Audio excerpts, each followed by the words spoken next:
Welcome to today's Explainer. Okay, let's just dive right in by addressing the absolute most burning question on everyone's mind regarding the 2026 labor market.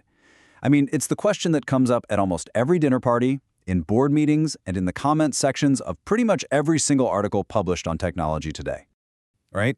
Is AI going to take my job?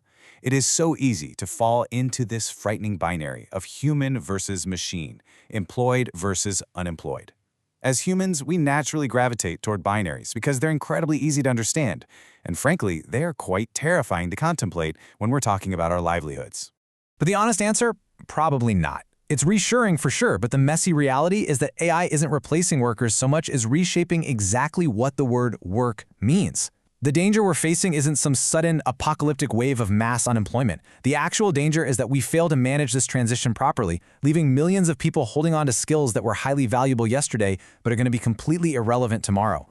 So, to survive this transition, we need to cut through the sensationalized headlines and look at the hard data. Here is our agenda for today. We'll cover how jobs are being reshaped, the two-track labor market, the automation zone, the human edge, the vanishing entry level, and finally, your playbook for surviving the AI transition. Okay, part 1. Reshaped, not replaced. To really ground this, let's look at a massive April 2026 analysis by Boston Consulting Group. They looked at roughly 1,500 distinct occupations across the U.S. And the reality is, most jobs are just being reshaped. It's exactly like how the spreadsheet transformed the accounting profession instead of eliminating it. BCG found that between 50 and 55% of American jobs will be significantly reshaped by AI in the next few years, while only 10 to 15% are likely to be eliminated entirely. Think about the word processor for a second. It didn't eliminate secretaries, it eliminated the typing pool and gave us the modern administrative assistant. The total number of jobs didn't collapse, but the nature of the work completely changed.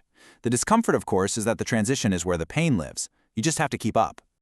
Moving on to part 2, the two-track labor market. PwC's 2026 Global AI Jobs Barometer analyzed over 1 billion job ads across 6 continents. And there is a really stark contrast emerging. I want you to think about your own job for a second. Does your day-to-day resemble a highly strategic role, or is it more like a routine checklist? In what we're calling professionalized jobs, AI automates the boring, routine stuff, freeing up the human worker to focus on high-level judgment, strategy, and creativity. These roles are absolutely booming, and wages here have grown 42% faster since 2021.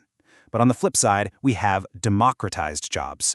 This is where AI makes the work so accessible that the barrier to entry entirely collapses. The market just floods with people who can do the work at a superficial level, and the market value of that job plummets. It's literally the same job title, but 2 totally different futures, depending on what tasks you focus on. Which brings us to part 3, high risk, the automation zone. If your work feels like a checklist, you might be sitting right in this zone. Anthropic measured real-world professional settings, not just theoretical capabilities, to find where pattern recognition actually beats human consistency. And guys, this is not a future projection. This is what's happening right now in 2026. The most exposed occupation? Computer programmers, sitting at an incredible 75% observed coverage. Customer service reps and data entry keyers are right behind them. If your job is structured, repetitive, and governed by strict rules, an AI can process that data 24 hours a day without complaining and making far fewer errors. Let's look at Klarna as a concrete example, because their journey proves that while AI handles routine queries great, full human replacement on complex, emotional issues is actually economically counterproductive. In 2024, Klarna triumphantly announced that AI agents had effectively replaced about 700 customer service reps, projecting $40 million in annual savings. It was literally the ultimate AI takes jobs headline. But by early 2026, well, they quietly had to reverse course. Customer satisfaction plummeted on complex interactions like fraud cases or emotional billing disputes. They ended up having to shift to a hybrid model, simply because human judgment and empathy were essential for customer loyalty. And the same goes for basic content creation. Since 2023, rates for commodity work have totally collapsed because the supply of people who can do superficial work with a simple AI prompt has exploded. This is the democratization trap. If you're just generating standard marketing copy, generic blog articles, or templated reports, you are competing against a machine that does it in seconds for fractions of a cent. To survive, you absolutely must bring original reporting, deep domain expertise, or distinctive voice that AI just cannot replicate. Let's take a breath and look at part 4, Low risk, the human edge. It's not all doom and gloom. Let's pivot to the low-risk categories that are effectively immune to near-term AI displacement. The work that remains requires physical presence, creative problem-solving under uncertainty, or genuine human connection, skills AI can simulate but never truly possess. Think about physical dexterity. A plumber contorting into a crawl space to improvise a fix in a century-old building, completely safe. Then there's novel strategy, a CEO navigating a geopolitical crisis, or a founder pivoting a business model. AI is a pattern-matching engine. It is helpless when there's no precedent. And finally, genuine human relationships. Building trust, negotiating, comforting a patient. AI can simulate an empathetic response, sure, but it cannot look someone in the eye and actually mean it. But here is the catch. Part 5. The vanishing entry level. This is perhaps the most urgent crisis in the labor market right now. According to PwC, AI-exposed junior roles are now 7 times more likely to demand traditionally senior skills than unexposed roles. The bottom rungs of the career ladder are quite literally being removed. Because senior staff are using AI coding assistants to handle all the grunt work, the entry-level on-ramps that we used to use to train the next generation are quietly vanishing.